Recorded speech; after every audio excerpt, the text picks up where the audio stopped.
In this video, we'll be taking a look at 4 NBA games happening on December 27, 2025, and providing you with free team picks and total picks for each one of those games, so 8 picks in total. Welcome back to Cash Out Sports. Let's dive right into it. Oh, and don't forget to subscribe and to click the bell icon to get notified as soon as these videos get released, so that you have more time to plan out your bets as we provide these videos on a daily basis. I can guarantee that you'll have all the important information that you'll need on these 4 NBA games after fully watching this video.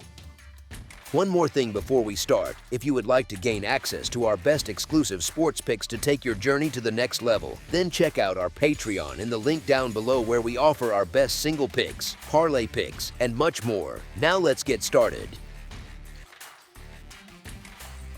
Indiana Pacers versus Miami Heat. The Pacers are still missing Ben Shepherd, Aaron Nesmith, Isaiah Jackson, and Tyrese Halliburton, while the Heat are once again expected to be without Bam Adebayo and Tyler Herro. Indiana comes into this one in awful form, and that blowout loss to the Celtics last night is not exactly the kind of result that lifts the mood in the locker room. Miami has not been much better, even though it did manage to pick up a win in its most recent outing. The Heat have been a mess this month. They have dropped 9 of their last 12 games, were in Atlanta last night, and have also lost 3 straight at home. On top of that, Miami is stuck in an offensive rut, averaging just 112.8 points across its last 5 games. That actually plays into the Pacers' hands a bit, because Indiana has quietly put together better defensive showings over the past week. They held Boston to 103 points over the weekend and kept Milwaukee to 110 points on Tuesday, and they sit second in the league in three-point defense. The Pacers are dealing with their own injury list, but so are the Heat and Adebayo, who leads Miami in rebounding, and Herro did not play on Friday, leaving their status cloudy for this matchup as well. On the surface, the Heat deserve to be favored at home, given that the Pacers keep piling up losses and are rolling out a thin, banged-up group on the second night of a back-to-back. Still, it is not as if Miami is playing like some dominant home juggernaut. The Heat had dropped 8 of 9 games heading into last night, and they have not strung together 2 straight wins in about a month. The underdog has covered 7 of the last 9 meetings between these two teams, and there is a realistic chance Adebayo remains out, which would hurt Miami on the glass and in the paint. One win over the Hawks does not magically fix everything for the Heat. The Pacers may not be closing games, but that does not mean they cannot keep this one close enough to stay inside the number with their defense and effort, even if they fall short on the scoreboard. As our first pick for this matchup, the Indiana Pacers to cover the spread as underdogs is our full game side pick. This matchup is sitting on a lower total, mostly because of Indiana's recent struggles on the scoring side, but the Heat defense has hardly been convincing. Miami has allowed an average of 121 points across its last 4 games, which is a tough look for a team that traditionally leans on getting stops. At the same time, Indiana just dropped 122 points on Boston on Friday, which shows that even with injuries and some inconsistency, this Pacers group can still put up a big number when things click.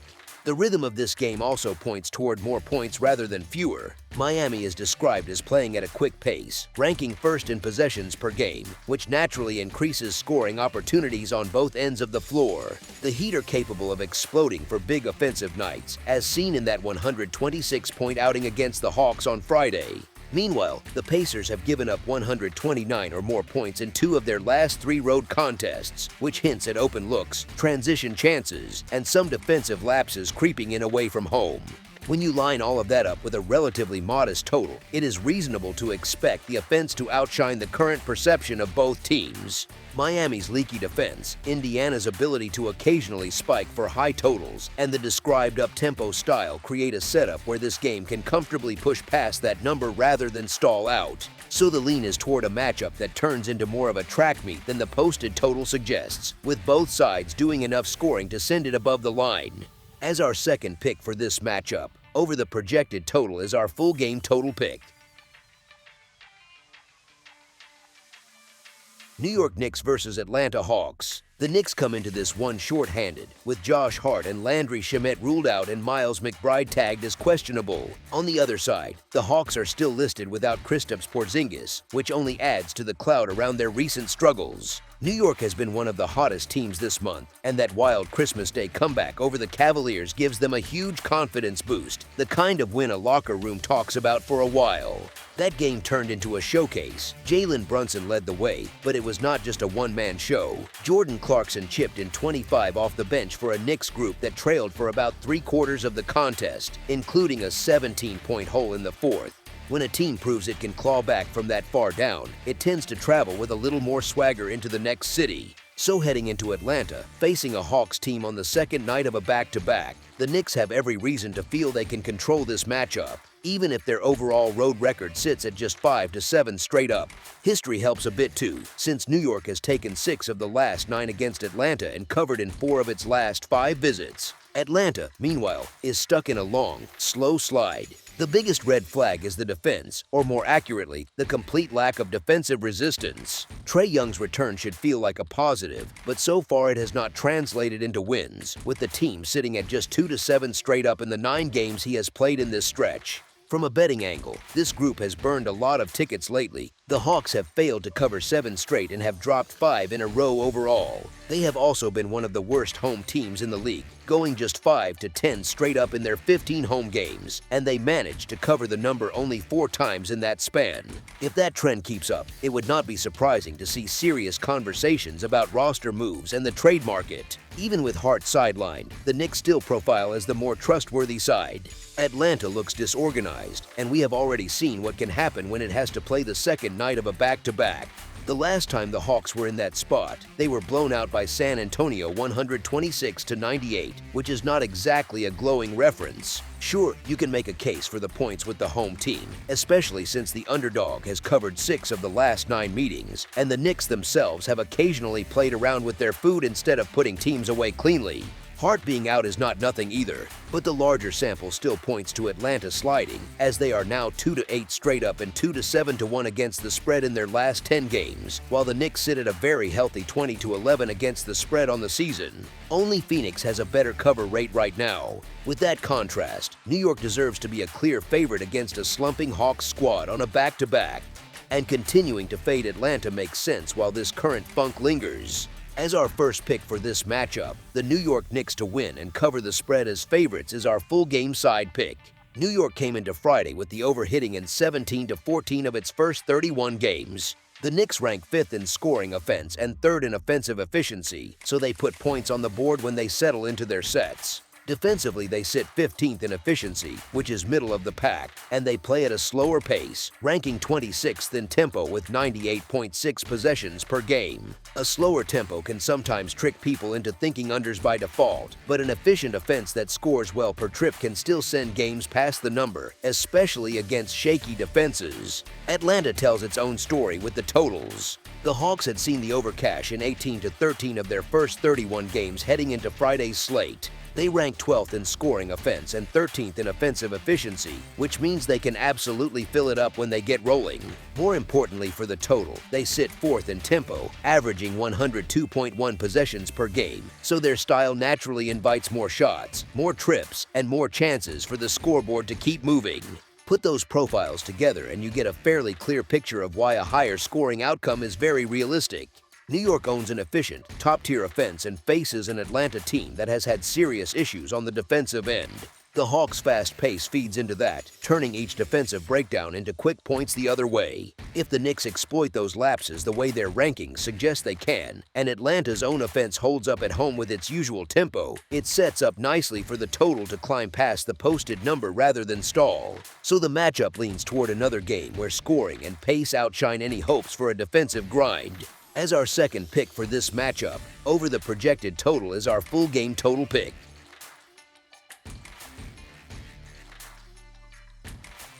Utah Jazz versus San Antonio Spurs. The Jazz are still without Walker Kessler and George Niang, while the Spurs are monitoring De'Aaron Fox, who is listed as questionable with left adductor tightness. Utah has not played good basketball for a while now, which is why that win over the red-hot Pistons last night felt a little out of left field. San Antonio, on the other hand, has quietly been one of the steadier teams over the last 4 weeks, and they are obviously feeling great after knocking off the league-leading Thunder for a 3rd time this season. If the Jazz can bottle what they showed against Detroit, they absolutely have a path to hang around and cover. The problem is that their road form has been shaky all year, so seeing them priced as big underdogs is not exactly shocking. The Spurs should still handle their business and win this matchup comfortably, at least on paper. The twist is that they are still watching Victor Wembanyama's minutes, and if they build a big cushion, there is always the chance they dial things back and sit key guys earlier than usual. I have been backing the Spurs a lot recently, and that has paid off, especially in those meetings with the Thunder. But this feels like a spot where you take a breath instead of just slamming the same angle out of habit. It is a classic letdown setup after emotional, high-profile wins, and the market seems to be reacting pretty aggressively. This will be only the 10th time since 2020 that San Antonio has been a double-digit favorite, and just the 3rd time since 2018 that they have been laying at least 15 points. That alone tells you how unusual this spread is for them. Utah is inconsistent, but they do have stretches where they look competent and competitive, and they are stepping into this one fresh off a solid win over the Pistons. So yes, the Spurs should still come out on top most of the time, but the number itself feels like it is drifting a bit too far away from reality. In that kind of range, you do not need the Jazz to be brilliant, you just need them to be respectable for long enough to sneak inside the margin. As our first pick for this matchup, the Utah Jazz to cover the spread as underdogs is our full game side pick. Utah likes to play fast, but with a back-to-back and travel from Detroit to San Antonio, it makes sense to expect them to dial the tempo down a notch on Saturday.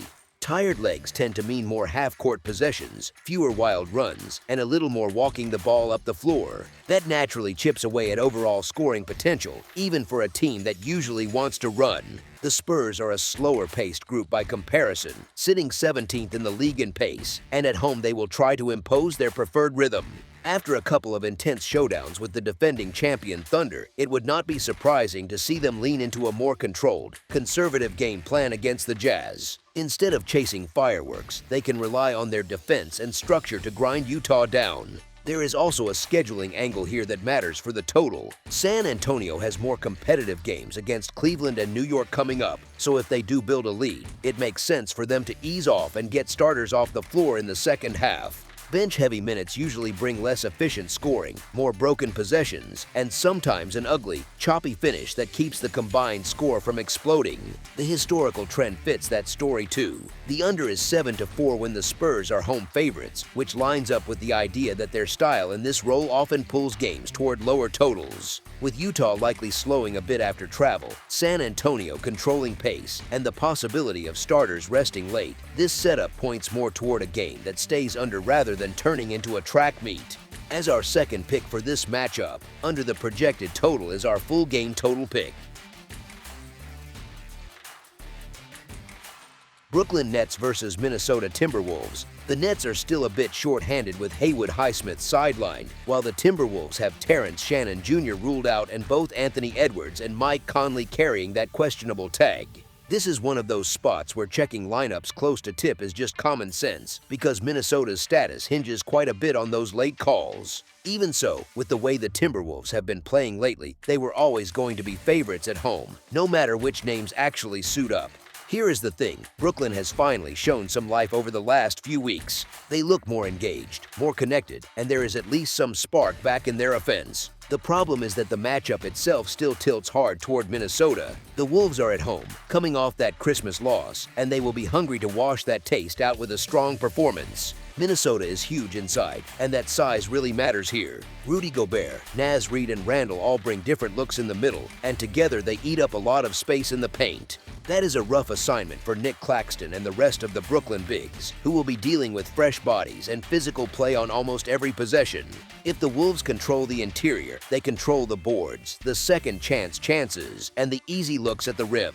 On the perimeter, Porter Jr. is the primary scorer for Brooklyn in this setup. Minnesota can answer that by throwing Jaden McDaniels at him, using his length and size to contest jumpers and bother drives. That kind of matchup can turn every shot into a grind, and over 4 quarters that adds up. And then there is Anthony Edwards. He has been on a tear, putting up at least 38 points in each of his last 2 outings. When a scorer is in that kind of rhythm, you almost expect him to walk into big numbers again, especially at home and especially after a marquee loss on a big stage. Put it all together, and it is very reasonable to expect him to show up in a big way in what sets up as a comfortable win for Minnesota. As our first pick for this matchup, the Minnesota Timberwolves to win and cover the spread as favorites is our full game side pick. These teams are loaded with defensive-minded players, and the style they play points to slower, more deliberate basketball. Rudy Gobert and Nick Claxton are classic rim protectors. They are not out there to put up flashy scoring lines. They are there to erase easy baskets at the rim and force opponents into tougher looks. With both of them camped in the paint on opposite ends, you are naturally going to see fewer layups and more contested attempts, and that usually drags scoring down. Jaden McDaniels adds another layer on the perimeter. He will be chasing Michael Porter Jr. around the arc, using his wingspan and footwork to take away clean catch and shoot chances. That kind of pressure makes every possession feel a little longer, a little more exhausting, and you start to see more late clock situations instead of quick-fire threes. Brooklyn's style helps the undercase as well. They sit 28th in possessions per game, which tells you all you need to know about how fast they want to play.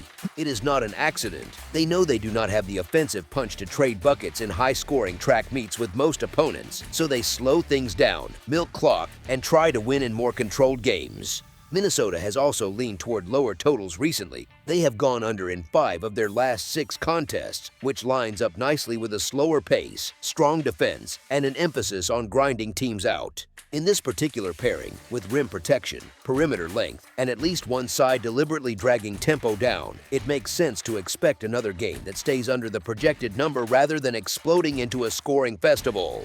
As our second pick for this matchup, under the projected total is our full game total pick. That's all for now, so if you have any other games you would like reviewed, then leave a comment down below with the game you would like analyzed, subscribe to our channel, leave a like on this video, and we'll get to it as soon as we possibly can.